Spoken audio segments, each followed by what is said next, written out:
चाहे वो राहुल गांधी जी हों, चाहे वो खड़गे जी हों, चाहे वो अखिलेश यादव जी हों, चाहे वो मायावती जी हों, चाहे वो शरद पवार जी हों, चाहे वो फारूक अब्दुल्ला साहब हो, चाहे वो लालू यादव जी हों, चाहे वो अब जगन रेड्डी साहब हों, अभी तो वो भी, उनको भी एकदम बहुत शौक लगा है पिछले चुनाव से, चाहे कोई ममता जी हो, खुद मोदी जी भी 2014 से पहले भारतीय जनता पार्टी भी मशीनों के सख्त खिलाफ थी। चलिए, तो अब लेकिन हर एक 2014 के बाद हर एक पॉलिटिकल पार्टी के टॉप लीडरशिप के चारों तरफ स्लीपर सेल्स, जिन्हें ट्रोजन हॉर्स भी कहा जाता है, स्लीपर सेल भी कहा जाता है, वो एजेंट कहा जाता है। आरएसएस और बीजेपी ने हर बड़ी बड़ी पार्टी के अंदर अपने जो मुखबिर हैं, जासूस कह लीजिए, स्लीपर सेल कह लीजिए, बिठा दिए हैं।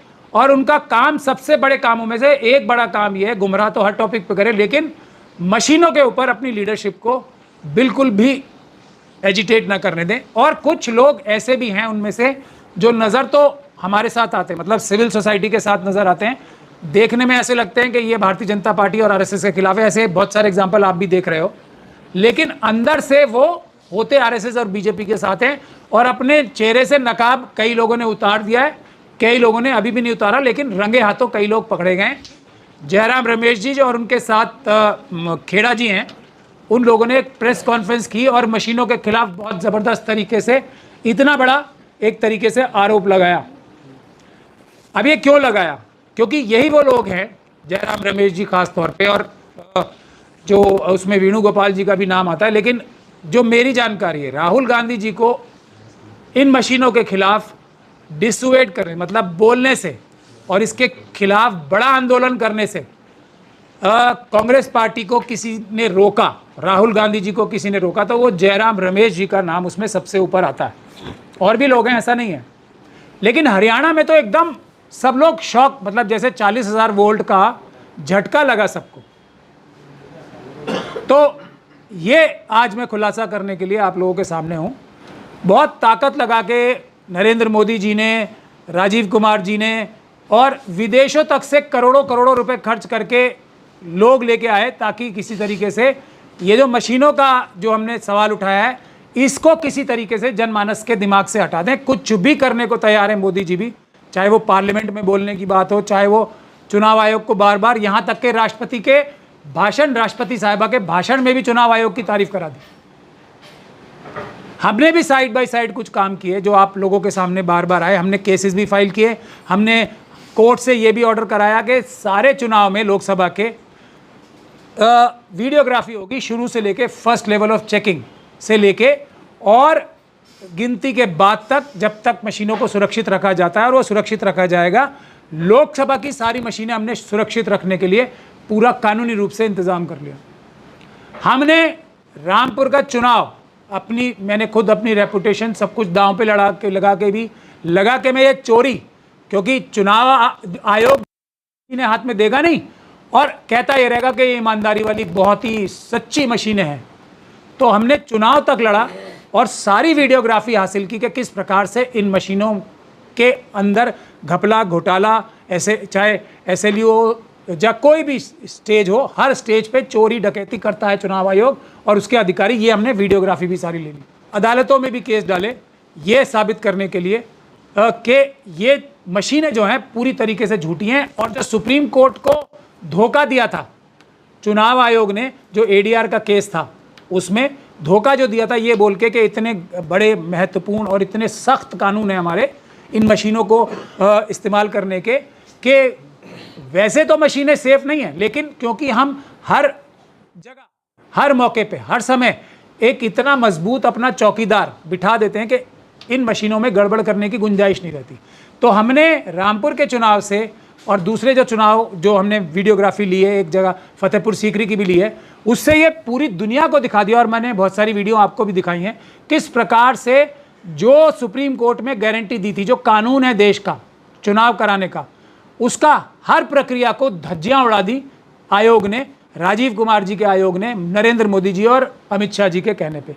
मेरे अलावा देवाशायम जी हैं और बहुत सारे दूसरे जो सिविल सोसाइटी के लोग हैं, उसमें एक प्यारेलाल गर्ग, डॉक्टर प्यारेलाल गर्ग है जो चंडीगढ़ से हैं, वो बहुत अच्छा एनालिसिस करते हैं हर बार।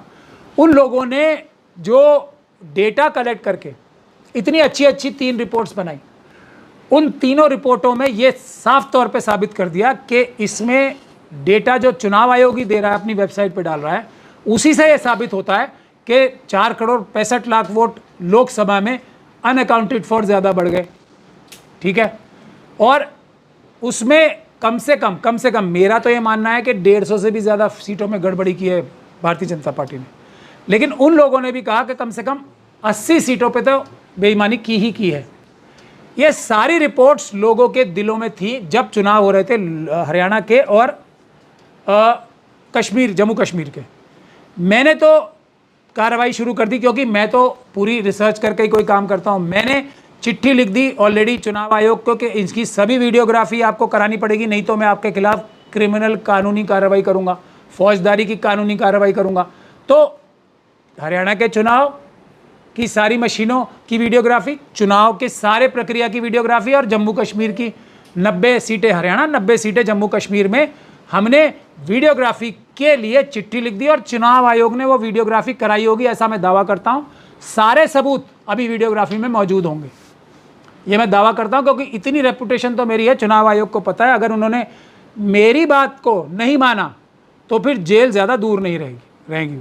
तो उन्होंने वीडियोग्राफी तो कराई होगी। अब चैलेंज ये रहेगा कि वो वीडियोग्राफी मुझे देंगे नहीं। उसके लिए भी मैंने परसों एक लेटर लिख दिया है, वो और मैंने वो अपने ट्विटर हैंडल पे भी डाल दिया है, जिसमें मैंने कहा है कि मुझे फॉर्म 17C से लेके सारी वीडियोग्राफी, 90 सीटें हरियाणा में और 90 सीटों की कश्मीर की सारी वीडियोग्राफी दे दें, ताकि मैं एक बार फिर पूरी दुनिया को दिखा दूं किस प्रकार से ये बेईमानी की गई है इन दोनों चुनाव में भी। हरियाणा का थोड़ा ज़्यादा लग रहा है लोगों को, जम्मू कश्मीर में भी उतनी ही गड़बड़ और धांधली हुई है इन मशीनों द्वारा। अब जीत कैसे जाते हैं ये मैं बार बार बता चुका हूँ, एक बार भी चलते चलते बता दूं कि इसमें अभी तक 20% की हेराफेरी करने का इंतज़ाम किया हुआ है, लेकिन ये इंतज़ाम और भी ज़्यादा हो सकता है, इसलिए आने वाले चुनाव में और भी ज़्यादा खतरा है।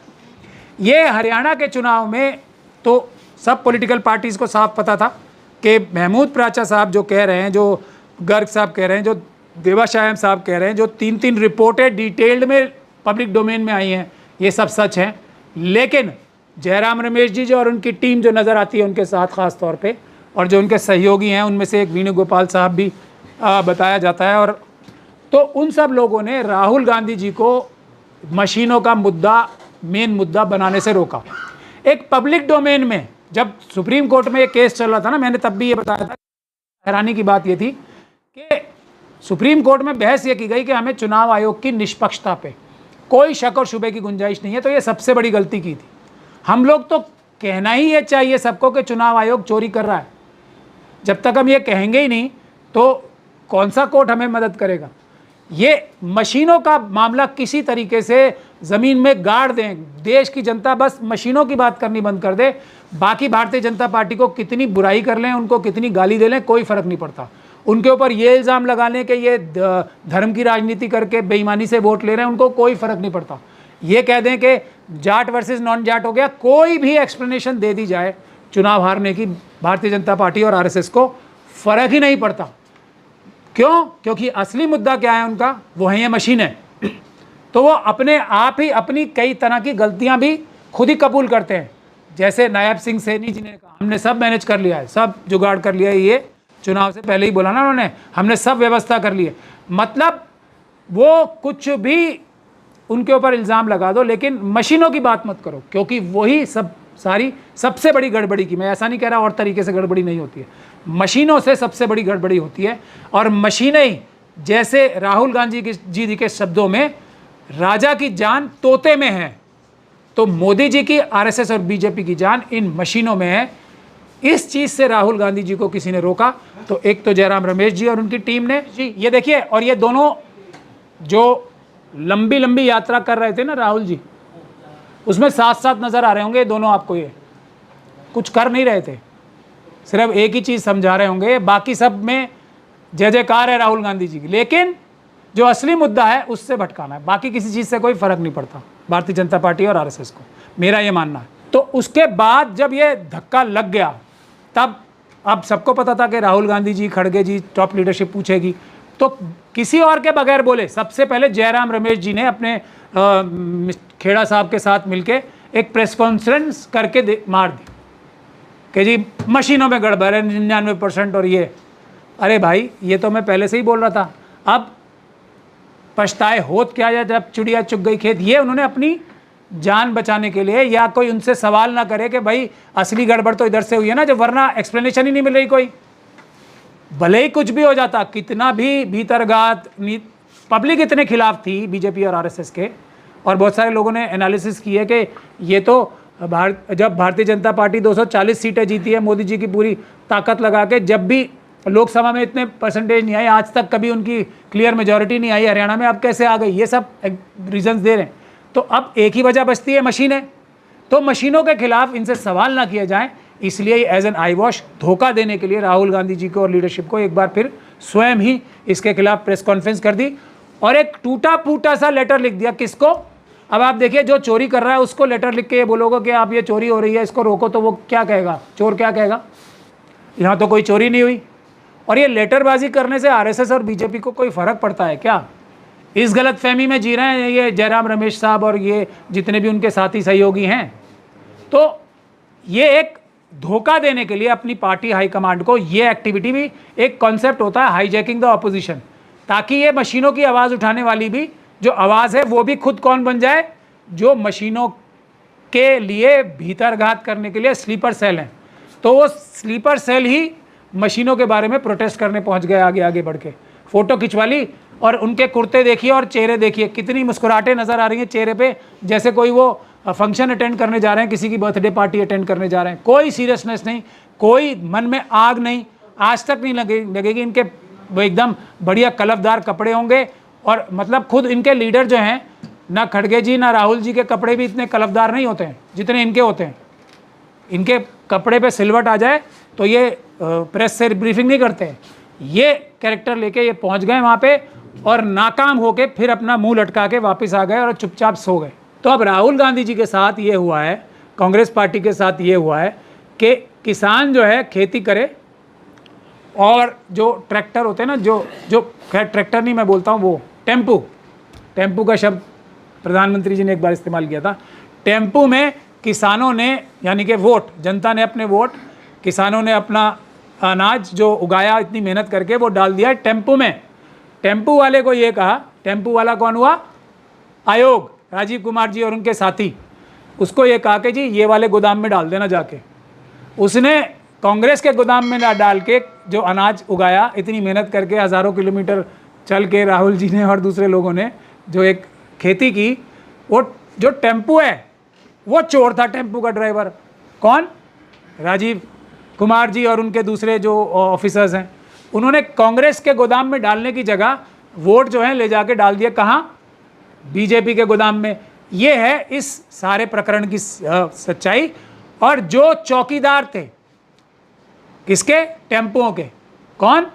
ये जयराम रमेश जी, वेणुगोपाल साहब। तो इस प्रकार से ये धोखाधड़ी हुई है। मेरा डर अब ये है कि इस चुनाव के बाद, और ये वाला इलेक्शन जो है, मोदी जी ने ये देखा होगा, अमित शाह जी ने ये देखा होगा कि पहले तो मुझे लग रहा है ये वाला चुनाव वो जो मशीनों के ज़रिए ज़्यादा धांधली नहीं करना चाहते थे, इसीलिए मोदी जी वहाँ गए नहीं ज़्यादा, और अमित शाह जी भी हरियाणा में आप लोगों ने देखा होगा ज़्यादा गए नहीं। लेकिन उन्हें लगा होगा कि पार्टी के अंदर जो इतनी सुगबुगाहट चल रही है हमारे खिलाफ, कहीं हरियाणा के चुनाव के तुरंत बाद ही हमारे खिलाफ बगावत करके हमें हटाना दें। तो इसीलिए क्या किया उन्होंने, लास्ट मोमेंट पे जो सबसे क्रूड तरीका होता है ना मशीनें बदलने का, मशीनों को बदलने का एक सबसे ज़्यादा क्रूड तरीका होता है हेरा फेरी करने के लिए, वो तरीका यूज़ कर लिया। और उसी वजह से ये जो 99% की बात आ रही है ना बैटरी की, वो एक छोटा सा वो है। अगर ये मेरे पास आ जाते कांग्रेसी, तो मैं तो इनको 10 सबूत देता था ना जो इस बैटरी से भी ज़्यादा मजबूत सबूत हैं। तो मेरे पास तो ये आएंगे नहीं। दिग्विजय सिंह जी आए, बस एक बार आके चले गए, वो भी बाय बाय टाटा। और भी लोग आए थे, बाबरिया साहब भी आए थे, लेकिन मन में तो किसी के है नहीं ना। तो बात यह है कि ये हाफ हार्टेड बातें। और हम लोगों ने दिग्विजय सिंह साहब ने हमें ज्वाइन किया था सुप्रीम कोर्ट में, जो हमने प्रदर्शन किया था मशीनों के खिलाफ। फिर गए कहाँ? अब हैरान क्यों हो गए? ये जो हैरानी करने का नाटक दिखा रहे हैं ना, अब ये और भी बड़ी साजिश है। इसीलिए हम लोगों ने तो अपना काम करना ही है।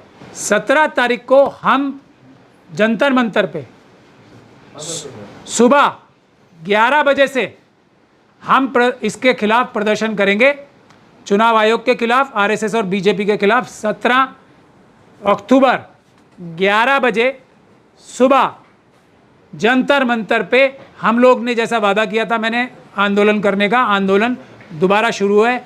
आप लोग आए, वरना हम आप लोगों के भी खिलाफ बोलना शुरू करेंगे। ये मशीनें रोकें। और आज की तारीख में भी कानून क्या है? पेपर बैलेट से चुनाव होने का कानून है, मशीनों से चुनाव होने का कानून ही नहीं है। आए, हमसे समझे, जो बात समझ में नहीं आती। हम कोई आपसे फीस नहीं चाह रहे, हम कोई आपसे कोई लालच नहीं है। हमारा लालच असल में एक ही लालच है हमारा, कि हम भारत के संविधान को बचाना चाहते हैं। हम भारतीय जनता पार्टी और आरएसएस को भारत का संविधान खत्म करके मनुस्मृति लागू करने से रोकना चाहते हैं। और इसके लिए भारतीय जनता पार्टी से भी ज़्यादा जिम्मेदार ये ऑपोजिशन पार्टीज़ हैं, जो कि जनता की इस आवाज़ को नहीं सुन रहे हैं, या सुनकर भी अपनी ताकत नहीं लगा रहे हैं, अपने कंफर्ट जोन में अपने आरामदेह ज़िंदगी गुजार रहे हैं। सड़कों पे आए वो सारे लीडर जो आज एसी में बैठे हैं, कुछ मुट्ठी भर लीडर्स ही हैं जो सड़क पे लड़ाई कर रहे हैं, उनका साथ देने के लिए। और उन टॉप लीडर्स की भी जिम्मेदारी है, ये नहीं कि खुद मेहनत कर ली इतनी, आपको अपनी पार्टी के लोगों को भी मेहनत करानी पड़ेगी। और जो लोग मेहनत नहीं करते, जो लोग गद्दार हैं, जो पार्टी से गद्दार है, और पार्टी से भी बड़ा कोई राहुल गांधी जी, कांग्रेस पार्टी, मायावती जी, अखिलेश जी, शरद यादव, पवार जी, लालू यादव जी देश से ऊपर नहीं है। इन लोगों को सबको सड़कों पे आना पड़ेगा। ये देश की जनता की आवाज़ है, ये मशीनें हटाएं। जो व्यक्ति इस बात में हमारे साथ नहीं है वो बेईमान है या नासमझ है, इसके अलावा कोई एक्सप्लेनेशन नहीं हो सकती। बहुत बहुत धन्यवाद, आप लोगों ने मेरी बात सुनी।